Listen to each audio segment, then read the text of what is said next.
नमस्कार दोस्तों, स्वागत है आप सभी का हमारे YouTube channel GS mission India में। तो मैं शरद कुमार आपके लिए फिर से लेकर आया हूँ आज यूपी पुलिस की स्पेशल क्लास जो आपकी होने वाली है वो हमारी क्या है, भारतीय संविधान। जो हमारी भारतीय संविधान की हमने कल क्लास की थी, हमारी कौन सी थी, वो था हमारा थ्योरी क्लास थी। और आज भी हम लोग करने वाले हैं क्या, थ्योरी क्लास ही करेंगे, लेकिन वो हम कल वाली जो क्लास हमने आधी छोड़ी थी वो आज हम क्या करेंगे, कंटिन्यू करेंगे। तो चलिए शुरू करते हैं आज की क्लास। उससे पहले सभी लोग क्या करें, वीडियो को लाइक कर दें, शेयर कर दें, चैनल को सब्सक्राइब भी कर दें, जिसमें बेल आइकन आपको जरूर दबाना है ताकि आपकी हमारी जो नेक्स्ट वीडियो है वो आप तक सबसे पहले पहुंचे। ठीक है, तो चलिए शुरू करते हैं। देखते हैं कल हमने कहाँ तक डिस्कशन किया था आपका। संविधान एक परिचय, ये हमने आपको ऑलरेडी बता दिया था कल। और संविधान निर्माण एवं संविधान सभा, ये भी हमने आपको कल डिस्कस कर दिया था। आज हम देखेंगे क्या संविधान के स्रोत भी हमने आपको कल डिस्कस कर दिए थे। अब जो हमारा नेक्स्ट टॉपिक होने वाला है वो संविधान की विशेषताएं। संविधान की विशेषताएं हमारा संविधान की विशेषताएं भी हमने कल डिस्कस कर दिया था। अब हम देखेंगे इसमें क्या, प्रिएम्बल यानी कि प्रस्तावना। क्या वो देखेंगे, आज हम प्रिएम्बल देखने वाले हैं, प्रस्तावना। तो प्रस्तावना में हमारा क्या है, देखिए, संविधान की आत्मा, इसे क्या कहा जाता है, संविधान की आत्मा भी इसे कहा जाता है। अब प्रस्तावना, इससे देखिए, इससे सबसे ज्यादा यानी कि मोस्ट इंपोर्टेंट क्वेश्चन जो आते हैं वो इसी से ही आते हैं। प्रस्तावना क्या कहती है हमारी, हम भारत के लोग भारत को एक संपूर्ण प्रभुत्व संपन्न समाजवादी पंथ निरपेक्ष लोकतंत्रात्मक गणराज्य बनाने के लिए तथा उसके समस्त नागरिकों को सामाजिक, आर्थिक और राजनीतिक न्याय, विचार, अभिव्यक्ति, विश्वास, धर्म और उपासना की स्वतंत्रता, प्रतिष्ठा और अवसर की समता प्राप्त करने के लिए। ठीक है, तो यहाँ पर आगे सबसे पहले हम लोग इसमें पार्ट जो दे रखा है, संपूर्ण प्रभुत्व संपन्न। क्या दे रखा है, संपूर्ण प्रभुत्व संपन्न। इसका अर्थ जानेंगे। देखिए, इससे जो क्वेश्चन आते हैं इसके ऑब्जेक्टिव में, इससे क्वेश्चन सबसे ज्यादा पूछे जाते हैं कि भाई इसका मतलब क्या होता है, ये कब जोड़ा गया है, ये हम देखते हैं। देखिए, संपूर्ण प्रभुत्व संपन्न का मतलब है भारत क्या पूर्णतः स्वतंत्र है, किसी बाहरी शक्ति के अधीन नहीं है। मतलब किसी भी विदेशी सरकार का किसी भी विदेशी सरकार का हमारे ऊपर कोई भी दबाव नहीं है। सरकार का कोई दबाव नहीं है। ठीक है, और ना ही यहाँ कोई भी विदेशी सरकार काम करती है। आंतरिक और बाह्य मामलों में स्वतंत्र एवं निर्णय लेने की क्षमता है। अब चाहे वो आंतरिक मामला हो, चाहे वो आंतरिक मामला मतलब इंटर स्टेट इंटर स्टेट, या फिर बाहरी मामला हो मतलब एक्सटर्नल स्टेट, यानी कि हमारे देश के बाहर का अगर कोई भी मामला होगा तो ये क्या है, पूरी तरह से निर्णय लेने के लिए सक्षम है, स्वयं निर्णय ले सकता है। अगला पॉइंट हमारा क्या कर रहा है, पॉइंट नंबर 2, समाजवादी।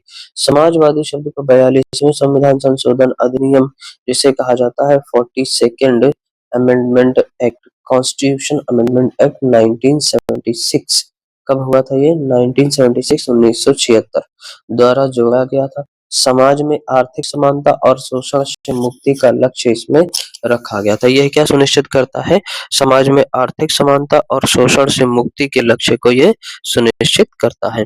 अगला पॉइंट हमारा क्या कर रहा है, पॉइंट नंबर 3 है पंथ निरपेक्ष। देखिए, 42वें संविधान संशोधन द्वारा जोड़ा गया राज्य का कोई धर्म नहीं है, सभी धर्मों के प्रति समान आदर है, धार्मिक स्वतंत्रता की गारंटी देता है। देखिए, इसका मतलब होता है कोई भी राज्य अगर होगा, किसी भी राज्य में कोई स्पेसिफिक धर्म नहीं है।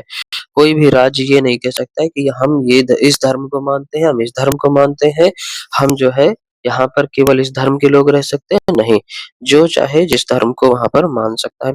सभी धर्मों के प्रति समान आदर की भावना होगी और धार्मिक स्वतंत्रता, यानी कि जो चाहे वो व्यक्ति अपना धर्म स्वीकार कर सकता है, धर्म परिवर्तन कर सकता है। लेकिन अगर किसी के दबाव में आकर कोई धर्म करता है, अगर किसी के दबाव में आकर कोई जबरदस्ती क्या करता है, धर्म परिवर्तन अगर कराता है, तो ये क्या है, कानूनन अपराध है। धर्म परिवर्तन, ये क्या हो जाएगा, हमारा कानूनन एक अपराध है, कानूनी अपराध है। और इसकी सजा का प्रावधान भी है हमारे भारतीय संविधान में। ठीक, चलिए आगे देखते हैं पॉइंट नंबर 4। पॉइंट नंबर 4 हमारा क्या कह रहा है, लोकतंत्रात्मक मतलब शासन की शक्ति जनता में निहित है। प्रतिनिधि लोकतंत्र है, जनता द्वारा चुने गए प्रतिनिधि शासन करते हैं।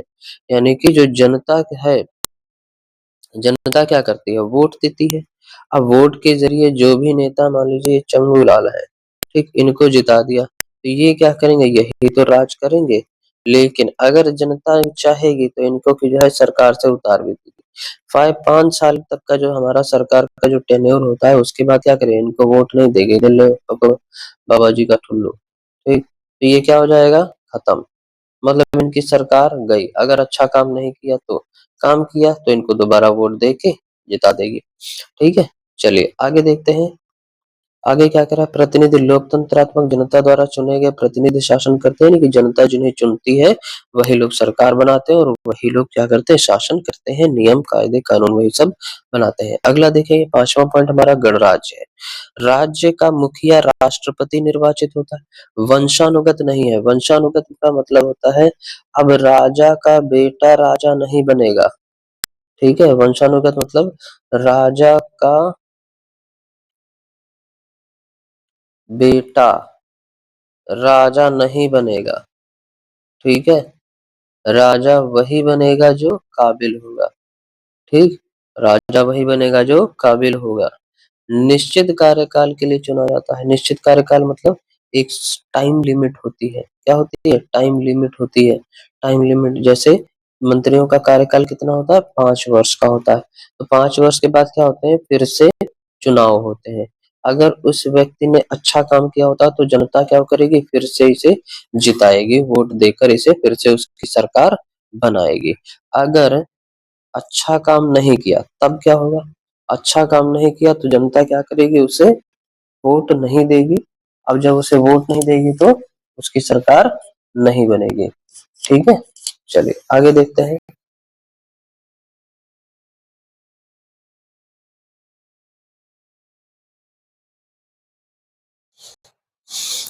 नेक्स्ट हमारा क्या कह रहा है, प्रस्तावना के उद्देश्य। अगला हमारा क्या है, प्रस्तावना के उद्देश्य देखेंगे।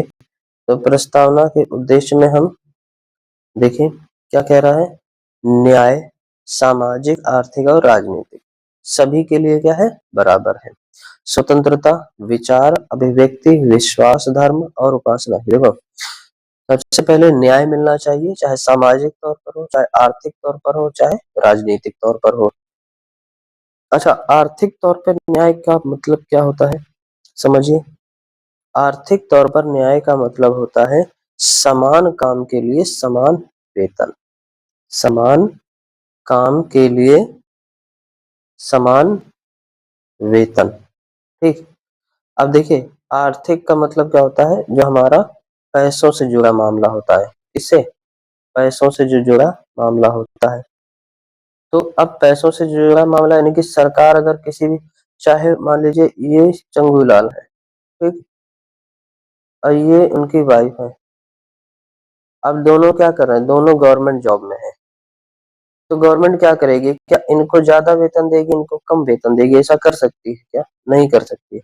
तो जो काम ये भी कर रही है, कर रही है, वही काम ये भी कर रहा है, तो समान काम के लिए क्या होगा, जो इनकी सैलरी होगी, क्या होगी, जो इनकी सैलरी होगी न, यानी कि वेतन होगा या तनख्वाह होगी, तो वो क्या होगी, दोनों की क्या होगी, बराबर होगी। इसे ही क्या कहा जाता है, आर्थिक समानता इसे कहा जाता है। राजनैतिक समानता यानी कि सभी व्यक्तियों को चुनाव लड़ने की स्वतंत्र समानता है। ठीक है, स्वतंत्रता है। अगला देखेंगे स्वतंत्रता। ठीक है, स्वतंत्रता क्या कह रहा है, विचार, अपने विचार रखने की, अभिव्यक्ति मतलब अभिव्यक्त करने के लिए, अपनी कहीं भी स्पीच देने के लिए, बोलने के लिए, कोई भी प्रश्न पूछने के लिए क्या है, व्यक्ति स्वतंत्र है। विश्वास, किसी भी व्यक्ति पर वह विश्वास कर सकता है, किसी भी व्यक्ति पर विश्वास नहीं कर सकता है। धर्म और उपासना मतलब किसी भी धर्म को मान सकता है और उसकी उपासना कर सकता है। इसमें अंतःकरण की बात की गई है, हमारे संविधान में अंतःकरण की बात की गई है। ठीक है, चलिए समता, प्रतिष्ठा और अवसर की समता मतलब सभी व्यक्तियों को अपना अवसर, यानी कि जो भी, जैसे मान लीजिए कोई भी सरकारी वैकेंसी आती है, जैसे अभी क्या है, सरकारी वैकेंसी आई, ठीक, सरकारी पदों पर रिक्त स्थान है। जैसे आप मान लीजिए जो आप यूपी पुलिस की तैयारी कर रहे हैं, यूपी पुलिस की तैयारी कर रहे हैं तो उसमें कुछ पोस्ट ऐसी होंगी जो लड़कियों के लिए होंगी, कुछ पोस्ट ऐसी होंगी जो लड़कों के लिए होंगी। तो सभी के लिए इसमें क्या है, समान अवसर की समानता यहाँ पर दी गई है। ठीक है, चलिए आगे बढ़ते हैं। अगला पॉइंट हमारा क्या कह रहा है, बंधुत्व। अगला पॉइंट हमारा क्या है, बंधुत्व। देखिए, व्यक्ति की गरिमा और राष्ट्र की एकता। बंधुत्व मतलब व्यक्ति की गरिमा और राष्ट्र की एकता। बंधुत्व मतलब होता है हमारा आपस में भाईचारा। क्या होता है, मतलब आपस में भाईचारा हमेशा बनाए रखना होता है। इसी से ही क्या होता है, हमारा राष्ट्र की एकता बनी रहती है और व्यक्ति की गरिमा भी बनी रहती है। देखो, अब परीक्षा ट्रिक में देखो, प्रस्तावना में समाजवादी और पंथ निरपेक्ष शब्द 42वें संविधान संशोधन 1976 द्वारा जोड़े गए। यह क्या पूछा जाता है, अक्सर पूछा जाता है, जिसे हम लोग क्या बोलते हैं, इम्पोर्टेंट, यानी कि मोस्ट इम्पोर्टेंट जिसे हम लोग बोलते हैं। चलिए अब हम देखेंगे क्या हमारा अनुच्छेद 12 से 35 मौलिक अधिकार। इसकी बात करेंगे, मौलिक अधिकारों की बात करेंगे। ठीक, ये सबसे ज्यादा इंपॉर्टेंट है, इसको रट लेना, घोर के पी लेना, चटनी बना के चाट लेना। ये जो है सबसे ज्यादा पूछे जाते हैं। देखो, मौलिक अधिकार संविधान के भाग 3 में अनुच्छेद 12 से 35 तक वर्णित है। ये क्वेश्चन जो है सबसे ज्यादा पूछा जाता है यहाँ से। फिर अधिकार व्यक्ति के सर्वांगीण विकास के लिए आवश्यक है और न्यायालय द्वारा प्रवर्तनीय है। मूलतः 7 मौलिक अधिकार थे, परंतु 44वें संविधान संशोधन 1978 द्वारा संपत्ति के अधिकार को हटाने के बाद अब क्या है, केवल 6 मौलिक अधिकार ही यहाँ पर रह गए हैं। मतलब ये है, 44वें संविधान संशोधन 1978 में जो हुआ था, ये भी याद रखना। कभी कभी प्रश्न पूछ लेता है जो इस 7वां मौलिक अधिकार कब हटाया गया या फिर किस संशोधन में हटाया गया। तो किस संशोधन में हटाया गया था, 44वें संविधान संशोधन में। और कब हटाया गया था, 1978 में ये हटा दिया गया था। ठीक है, चलिए आगे देखेंगे। अगला क्वेश्चन हमारा, अगला टॉपिक क्या कर रहा है, समता का अधिकार अनुच्छेद 14 से लेकर 18 में। देखो, समता का मतलब होता है पूरी तरह से समानता, पूरी तरह से समानता या फिर बराबरी का अधिकार। ठीक है, पूरी तरह से किसको देंगे हम लोग, बराबरी का अधिकार भी इसे हम लोग कहते हैं। देखिए, अनुच्छेद 14 क्या कहता है, विधि के समक्ष समता और विधि का सम्मान, समान संरक्षण। विधि, विधि का मतलब क्या होता है, विधि मतलब होता है कानून। विधि का मतलब क्या होता है, कानून। कानून के आगे कोई भी बड़ा नहीं है, कोई भी छोटा नहीं है, सब समान है। अब देखो, चाहे वो कोई भी राजा का बेटा हो क्राइम करेगा तो उसको भी सजा मिलेगी, चाहे किसी गरीब भी व्यक्ति का बेटा होगा वो भी, उसको सजा मिलेगी, उतनी ही सजा उसे दी जाएगी उस क्राइम करने के अकॉर्डिंग, जो भी संविधान में प्रावधान दिया होगा। संविधान में उसमें दे रखा होता है आईपीसी में। आईपीसी जो होता है ना, इंडियन पेनल कोड। देखिए, हमारे आईपीसी अलग हैं और इंडियन कॉन्स्टिट्यूशन के जो आर्टिकल्स हैं वो दोनों ही क्या है, अलग अलग हैं। इंडियन पी आई जो हमारा इंडियन पेनल कोड है, यानी कि भारतीय दंड संहिता, उसमें हर एक सजा, जो भी हमारा गलत काम दे रखा तो उसके लिए सजा के प्रावधान दे रखे हैं। और इसमें हमारे अधिकार और भारत के नियमों को चलाने वाली किताब है ये। चलिए अनुच्छेद नंबर 15 देखते हैं। धर्म, मूल वंश, जाति, लिंग या जन्म स्थान के आधार पर भेदभाव का निषेध। मतलब अनुच्छेद नंबर 15 क्या कह रहा है कि अगर कभी भी धर्म हो, मूल वंश हो, जाति हो, लिंग हो या जन्म स्थान के आधार पर कोई भी भेदभाव नहीं करेगा। मतलब तुम इस धर्म के हो, यहाँ नहीं बैठ सकते हो, ये सब बिल्कुल बकवास चीजें होती हैं। ठीक है, मूल वंश, अरे तुम इस जाति के हो, तुम उस जाति के हो, तुम ये हो, तुम लड़की हो, ये सब जो है कभी नहीं मानते हैं। ये सब क्या है, हमारा एक मिथ है। ठीक है, यहाँ पर क्या किया, भेदभाव का निषेध करता है आर्टिकल नंबर 15। अनुच्छेद 16 क्या कहता है, लोक नियोजन में अवसर की समता। लोक नियोजन में अवसर की समता मतलब कोई भी अगर सरकारी वैकेंसी आएगी तो उसपे कोई भी फॉर्म भर सकता है, सभी को एक अवसर दिया जाता है। फिर अनुच्छेद 17 कह रहा है अस्पृश्यता का अंत, यानी कि छुआछूत का उन्मूलन। हम तुम चमार हो, पासी हो, कंजर हो, भंगी हो, हम पंडित हैं, ठाकुर हैं, ये सब बिल्कुल बकवास चीजें होती हैं। हम सब सबसे पहले क्या है, इंसान है। ठीक, तो ये देखो इसमें जो है ये माना गया है कि इसमें जो है इसका अंत होना चाहिए, यानी कि छुआछूत जो है नहीं होनी चाहिए। ठीक है, आगे देखेंगे आर्टिकल नंबर 18, अनुच्छेद नंबर 18। अनुच्छेद 18 क्या कहता है? उपाधियों का अंत, जैसे सैनिक और शैक्षणिक उपाधियों को छोड़कर, जैसे मान लीजिए राय है, राय बहादुर है, सर है, ये सब जो है, ये सब बिल्कुल भी नहीं लगा सकते हैं। सैनिक उपाधियों में, जैसे सैनिक उपाधियों में होता है लेफ्टिनेंट होता है, लेफ्टिनेंट कर्नल होता है, ठीक। तो ये जो है, ये उपाधियां आप लगा सकते हैं। जैसे डॉक्टर होता है, ठीक, इंजीनियर हो गया, ये आप लगा सकते हैं। ये क्या, ये हमारी एक सामाजिक डिग्री है, इसे हम ले सकते हैं, ठीक। जैसे अगर कोई भी पीएचडी करता है, क्या करता है, कोई भी पीएचडी करता है, ठीक है, तो वो क्या होता है, वो हमारा फिलोसफर फिलोसफर हो गया। तो उसके नाम के आगे क्या लगाते हैं हम लोग, डॉक्टर लगा सकते हैं, ठीक। लेकिन अगर कोई कहे राजा राय बहादुर या कहाँ के राजा हैं, ये सब बिल्कुल भी नहीं चलती है, ठीक है। चलिए आगे देखते हैं अगला। अगला हमारा क्या कह रहा है, स्वतंत्रता का अधिकार, अनुच्छेद 22 से 19 से 22 तक का। अनुच्छेद 19 क्या कहता है, स्वतंत्रता यानी कि वाक सम्मेलन संघ, हम लोग कहीं पर भी क्या कर सकते हैं, कहीं भी कोई भी संगोष्ठी इनके ग्रुप बना सकते हैं, सम्मेलन कर सकते हैं, एक जगह समूह बनाकर काम कर सकते हैं, संघ बना सकते हैं, आवागमन, कहीं भी आ जा सकते हैं, निवास और व्यवसाय की स्वतंत्रता, कहीं भी घर बना सकते हैं, ठीक, कहीं भी कोई भी व्यापार ओपन कर सकते हैं। अब देखो इसमें निवास, कहीं भी घर बना सकते हैं, इसका मतलब ये नहीं कि तुम हाईवे पे घर बना लोगे, तुरंत तोड़ के अलग अलग कर देंगे, ठीक है। आवागमन मतलब, इसका मतलब ये नहीं कि तुम रोड पे खटिया डाल के सो जाओगे, रोड पे खटिया डाल के सो जाओगे, मार तमाचा लाल कर देंगे, भाग जाओ अपने घर, है ना। आवागमन मतलब कहीं भी आ जा सकते हो, इसका मतलब ये नहीं दूसरा के घर में घुस जाओगे और दूसरा के खेत में चले जाओगे, ठीक है, कहीं भी कब्जा कर लोगे, नहीं, ये सब गलत चीजें हैं, ये सब मार के लाठी वो तुमको अलग कर देंगे, भगा देंगे, ठीक। चलिए आगे देखेंगे अनुच्छेद नंबर 20, अपराधों के लिए दोष सिद्धि के संबंध में संरक्षण। मतलब अगर कोई भी अपराध है, कोई भी व्यक्ति है, चलो एक मिनट, देखो ये चंगूलाल है, ये हमेशा गुस्से में रहते हैं। इन्होंने क्या किया, मंगूलाल को जय सिया राम ऊपर पहुंचाया नहीं है, लेकिन ऊपर पहुंचाने की कोशिश भी नहीं की, किसी दूसरे ने क्या किया, इनको ऊपर पहुंचा दिया है। अब इल्जाम इनके ऊपर आ गया है, तो ये क्या कहेंगे कि भैया हमने मना ही नहीं मारा है, इसके सबूत दिखाएंगे। तो इनको जो है अपराधों के लिए दोष सिद्धि के संबंध में संरक्षण, मतलब जब तक इनका दोष सिद्ध नहीं हो जाएगा, इनको अवसर दिया जाता है, अपना अपने निर्दोष होने के पूरे प्रमाण दिए देने पड़ते हैं, निर्दोष होने के ये प्रमाण देंगे, ठीक है, इनको संरक्षण मिलता है।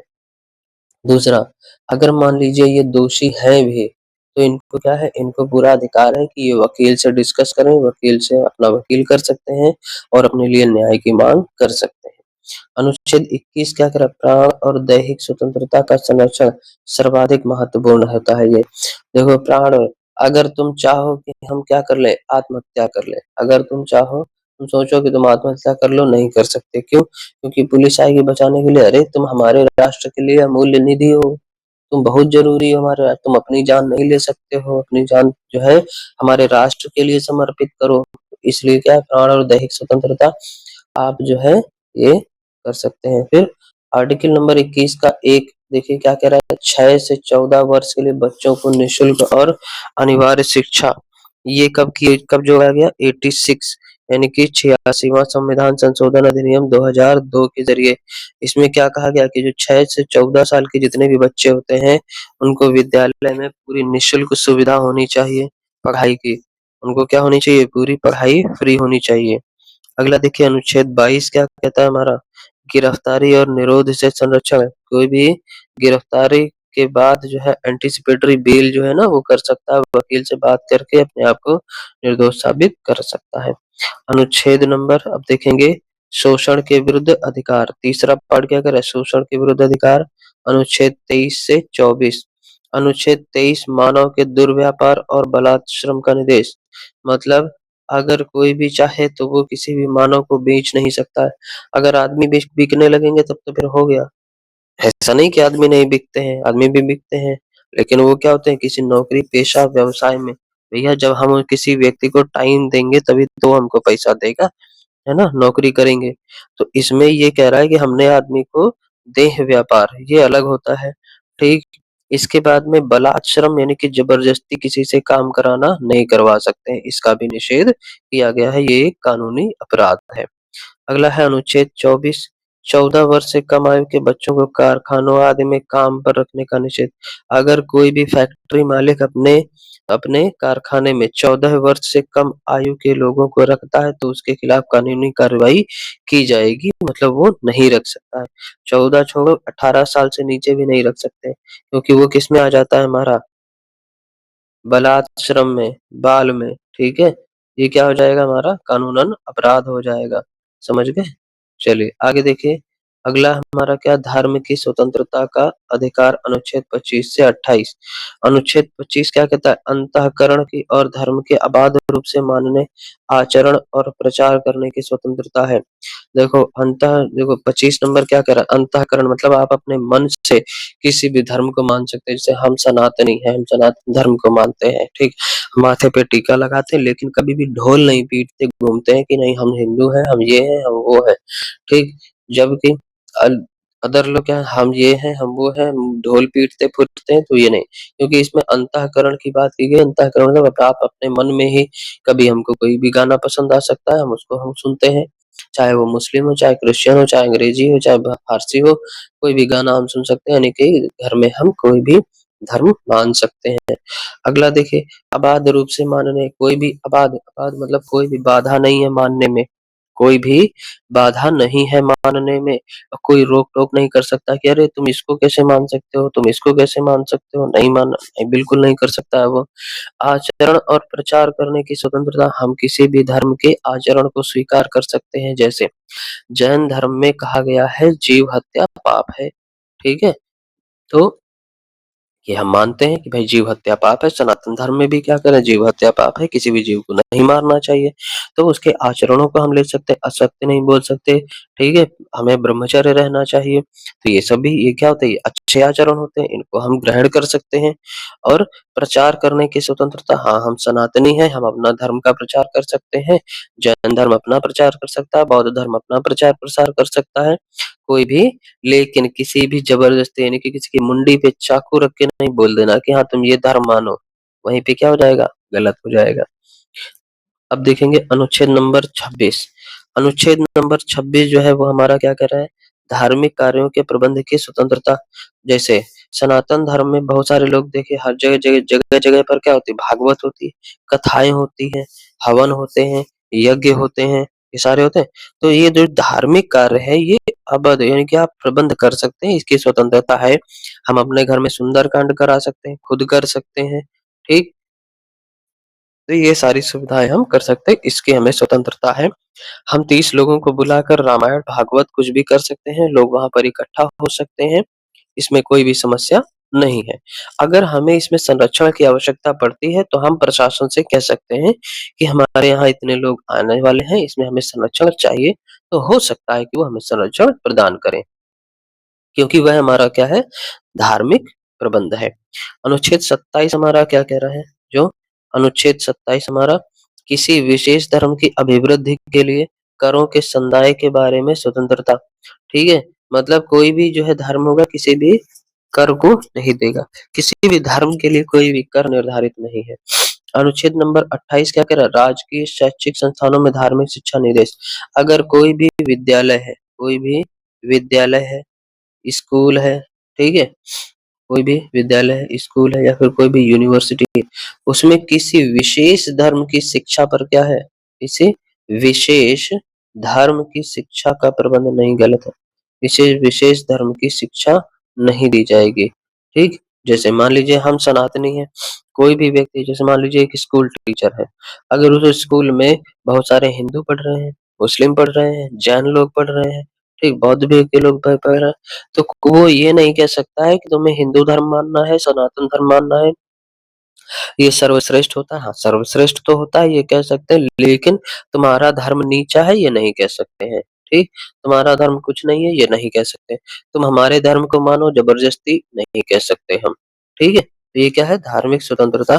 शैक्षिक संस्थानों में कभी भी धर्म की शिक्षा नहीं दी जाएगी, ऐसा प्रावधान किया गया है। अगला है पांचवा पॉइंट।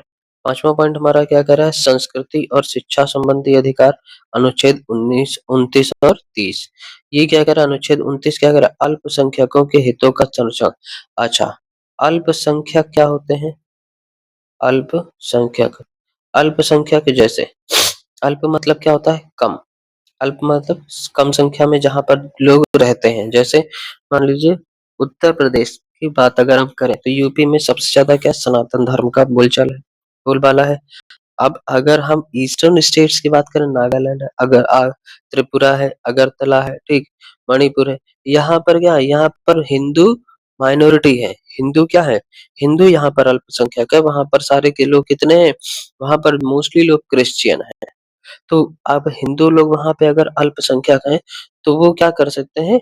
सरकार उन्हें संरक्षण प्रदान करेगी, ठीक। अपने आपके अपने संस्कृति और सभ्यता को वो बचा कर रख सकती है, उन्हें इस बात की स्वतंत्रता है।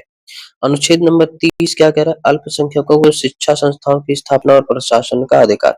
जैसे मान लीजिए वहां पर हिंदू माइनॉरिटी में है तो वो क्या कर सकते हैं? अपने लिए एक अलग कॉलेज की डिमांड कर सकते हैं, अलग यूनिवर्सिटी की डिमांड कर सकते हैं, जहां पर जाकर उन्हें वो सेफ्टी से पढ़ाई हो सके या कर सके वो अपने, ठीक, तो ये कर सकते हैं। जैसे इसका उदाहरण जैसे आपने देखा होगा अलीगढ़ मुस्लिम यूनिवर्सिटी है, अलीगढ़ मुस्लिम यूनिवर्सिटी। तो वो क्योंकि वो मुस्लिम बाहुल्य क्षेत्र है, वो क्या है? मुस्लिम बाहुल्य क्षेत्र है, तो उन्होंने क्या किया? अलग मुस्लिम एक यूनिवर्सिटी। अब इसका मतलब ये नहीं है कि वहां पर कोई भी हिंदू एडमिशन नहीं ले सकता है, हिंदू भी जा सकते हैं, ठीक है। जैसे बीएचयू है, बीएचयू हमारा क्या? बनारस हिंदू यूनिवर्सिटी है। तो हिंदू यूनिवर्सिटी इसका मतलब ये नहीं है कि वहां पर कोई भी मुस्लिम जो है एडमिशन नहीं ले सकता है। वहां पर वो जा सकते हैं, पढ़ाई कर सकते हैं, शिक्षा का अधिकार है उन्हें भी, वहां पर वो अपना काम कर सकते हैं, ठीक। आगे देखेंगे अगला पॉइंट नंबर 6 हमारा क्या कर रहा है? पॉइंट नंबर 6 है हमारा संवैधानिक उपचारों का अधिकार। देखो संवैधानिक उपचारों में अनुच्छेद 32 मौलिक अधिकारों के हनन पर सर्वोच्च न्यायालय में जाने का अधिकार है, बिल्कुल जाने का अधिकार है। अगर कोई आपके मौलिक अधिकारों को छीनता है तो आप डायरेक्ट सुप्रीम कोर्ट में जा सकते हैं। डायरेक्ट कहाँ जा सकते हैं? सुप्रीम कोर्ट में जा सकते हैं। डॉक्टर अंबेडकर ने इसे संविधान का हृदय और आत्मा कहा है। डॉक्टर अंबेडकर ने क्या कहा? इसे संविधान का हृदय और आत्मा कहा है। इसमें 5 रिट्स जारी होती हैं: बंदी प्रत्यक्षीकरण, परमादेश, प्रतिषेध, उत्प्रेषण, अधिकार रक्षा, ठीक, ये जो है जारी की जाती है। देखो बंदी प्रत्यक्षीकरण में क्या होता है? मान लीजिए पुलिस ने क्या किया? चंगूलाल को गिरफ्तार किया, ठीक। अब इनके घर वाले इनसे नहीं मिल पा रहे हैं, इनके जो घर वाले हैं इनसे नहीं मिल पा रहे हैं, तो ये डायरेक्ट कहाँ जा सकते हैं? सुप्रीम कोर्ट जा सकते हैं। सुप्रीम कोर्ट इनको क्या करेगा? आदेश देगा। आदेश देगा क्या किया जाए? कि जिसको तुमने बंदी बनाया है उसको क्या करो? सशरीर जो है उसको क्या करो? सशरीर प्रस्तुत करो, ठीक है। क्या करना होता है? सशरीर प्रस्तुत करना होता है सुप्रीम कोर्ट के आगे। आगे अगला पॉइंट क्या करा? परमादेश। परमादेश मतलब हम आदेश देते हैं, मतलब सुप्रीम कोर्ट क्या कर सकता है? किसी भी हाई कोर्ट को आदेश दे सकता है। अभी हाई कोर्ट कितने हैं? 25 हैं।